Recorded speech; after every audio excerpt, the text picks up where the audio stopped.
Hey everybody, I thought we would try something fun today, and I've had a lot of people ask me about geometry and when we're going to start seeing some of that, and we're going to be doing a lot of it, but I don't want to jump in full force without making some things be seen that are a lot simpler to see for those of you who are not familiar with this kind of stuff.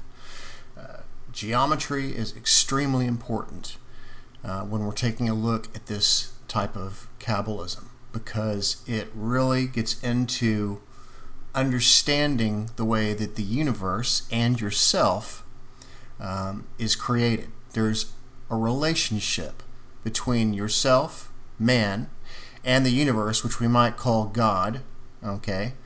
And if you understand the framework and how it works through geometry, then you have a much better understanding of what you're dealing with. This is a great way of, quote, going within, which a lot of people are using that terminology a lot, to describe just looking within yourself, but it's also misinterpreted in the sense that that doesn't mean just sitting by yourself and meditating quietly. It does not mean that. Going within yourself means understanding more about yourself. And when you understand more about yourself, then you understand more about the universe, because the metaphoric wording that was used in the Bible, for example, is that man was made in God's image. Now, if you understand what that means metaphorically, then you know that what it's referring to is that there is a similarity between the way things are in the universe geometrically and psychologically, and in many, many ways you'll find that there are many correspondences between man, meaning man and woman, and the universe. Okay, we're going to take a look at the Scarab beetle today. This is a really easy one to take a look at and see kind of what it means, but just to stress the importance of geometry in all this. This is from Hermetic.com, which I'll leave you a link to, and this is called The Anatomy of the Body of God. Now, this is not to be understood as the way a lot of mainstream orthodoxy churches would say. They always separate God as being some kind of separate being out somewhere judging people and casting lightning bolts from a cloud. Okay, that's not what we're referring to here when it says the anatomy of the body of God. It's referring to the anatomy of the universe and yourself, and there are things that we will see that are geometrically corresponding with each other.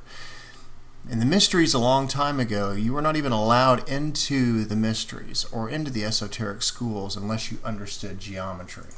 As you can see right here, he's calling this Kabbalistic geometry. One of the things you'll note about the stuff that I will tend to reference is that I do not like to use things from a later date. I try to stick between 1900 and before, simply because I know that after 1900, you usually start getting things introduced like trash into the system, and what we call them things like blinders. And these are things to preoccupy or distract people so that they can't get to the truth. And as you've seen, if you go out on the internet, there's so much trash out there now that if you want to get to the truth about something, it's hard as an ignorant person who may not know anything about what you're looking for. If you fall victim to going out there and looking at the newest stuff that's not at least referencing the older stuff and showing how it's similar to what we see in the older texts and stuff like that, then you may be subject to some kind of a false teaching, somebody be trying to make money or something like that. This right here, The Supreme Revelation of Cosmic Consciousness by Frater Chad, Charles Stanfield Jones, and this is 1923. And this is okay because when I look through this, I can see that he's referencing the old stuff. I believe the 1920s, I think, is when Manly P. Hall came out with his Secret Teaching of All Ages. So 1920s, that's kind of pushing it just a little bit for me, but it's okay. But if you go, like, say, to 1970 and beyond, or especially the 1980s and beyond, you're really putting yourself in a position of falling victim to a bunch of trash that's out there. Unless you know, or unless you are a good researcher and understand that when you're reading something new, you can see that they're referencing something old. And that's why I always say start with the old stuff. Okay, so in masonry, for example,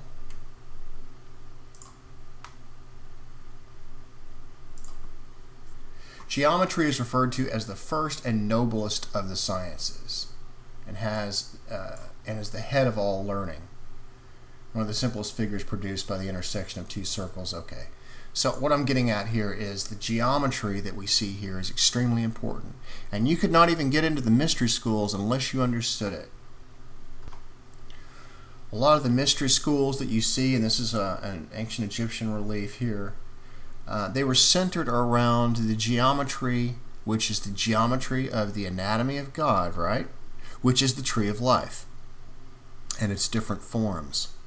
We can see the tree of life was used here. If you take a look at and this is one of the things that is done in alchemical drawings and in the ancient reliefs. They used symbolism and hieroglyphs in order to get people to think and contemplate regarding the tree of life and its various forms and what they were doing. Okay, so if you knew the geometry of the tree of life, you could use it as a code, and a lot of times Metatron's cube, like I've shown you, is a good way to do this, to decode what they were trying to show you. Now, it was just something more, what we'll see as we go into this more and more, the geometry, is something more than just placing a couple of things on a page and that's it. It's where the geometry is placed specifically. It's what is being symbolized by the particular geometry. Okay, let's take a look at this one, for example. And this has the Scarab beetle in it, which we're going to take a look at today. If you look at these two guys here, both their arms are angling up towards the sun at the top. Now, on the tree of life, this is called Kether. This is the top of the tree. Okay, and if you notice, the beetle is got a cross right on top of him. He's reaching up towards the sun. And this is the same kind of symbolism that you will see on the tree of life when you see a human, and his head is actually right here, where the beetle is. Right here, you see an eye on both sides. Okay, that they placed under here, and right under here you see this other disc. Now, here's another thing about the ancient geometry that you will see. It's all proportional. Okay, so if you can find a tree of life, if you get a good copy of the tree of life, there's templates that you can use out there, and you scale it to where one of the parts, for example, this circle right here, fits around the star just perfectly. And if you know what you're looking for, everything else on the relief will scale to proportion properly. Okay? So when they put things on here, they didn't just throw it on here as a symbol. They used the size of it and its location based on its proportion. So if I were to draw a large man, I wouldn't put a huge head on a small body, right? I'd put the same proportion head on the same proportion body depending on how large or how small it was. And that's exactly what they did with symbolism. But what people don't understand is they did it to such a degree and such an accuracy in some of their reliefs or what have you, that it really gives the person who wants to know more a lot of information. And that's what we're going to kind of take a look at in the Scarab beetle today. So what we have is, here's an image of a Scarab beetle, and you can see this has been carved into pink granite. This is it's very, very old. And one of the things you're going to notice on it is that you have the sun right here that the beetle is reaching up towards. And there are some interesting grooves on the top of the beetle. You see these grooves right here across its back. You have this one coming across right here. And then you have this one here going up and down. And then you have how it curves out on both sides. Okay. So, I'm not the first person to come up with the idea of what this was. So I'm going to kind of pull up this guy for you right here. And then I'm going to show you the detail behind it. You guys are probably familiar with R.A. de Lubitsch. He studied the Temple of Luxor in Egypt for about 17 years. And I believe it was back in the 50s or 60s. And he learned a lot of stuff about it. He learned that these temples, a long time ago, and just like we'll see as we move more and more into Christian cathedrals and things like this, and he even goes into this as well, that the architecture behind these things, even all the way back into ancient Egypt, were designed after man, because man is made in the image of God. And so what we're talking about is the anatomy of the body of God, which is the same as what we call man, right? Because there's a geometrical similarity between the two. That's what it's getting after. So if we go on to page 51 here, and I highly recommend you guys read this, we see this.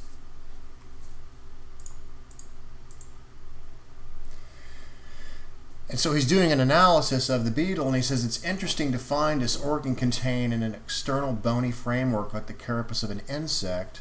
Is characteristic like the sutures of the skull. These right here. These lines I were just pointing out to you. Okay. And the entire shape thus formed by the crown of the skull could be compared with the image of the scarab. Okay, so here we go right here. So he's making the comparison of the human skull to the scarab. Now, the human skull, this is seen from a superior view, and what that basically means, if you were above a person and you're looking down at him, that is what the skull would look like.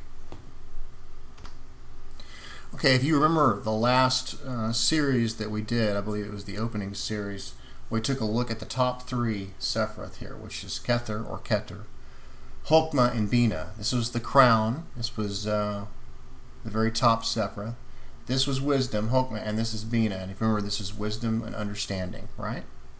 Okay, so now there are organs associated with these particular Sephiroths.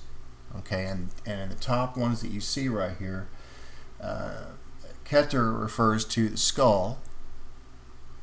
This refers to the right side of the brain, and this refers to the left side of the brain, and this refers to the central brain dot. Okay, so if we scroll down, we can take a look that see Keter's crown. Okay, and this is referenced from rabbis and stuff like that. You can check down at the bottom. So here we go. Keter, crown, skull, right? So Kether is associated with the skull. So if we remember from the Bible, it says, and they took him to a place called the place of the skull. Remember that? When they were talking about Jesus and his crucifixion? And that what they're referring to, Golgotha, which means place of the skull, are referring to Kether, the crown. This is what Qabalah is talking about.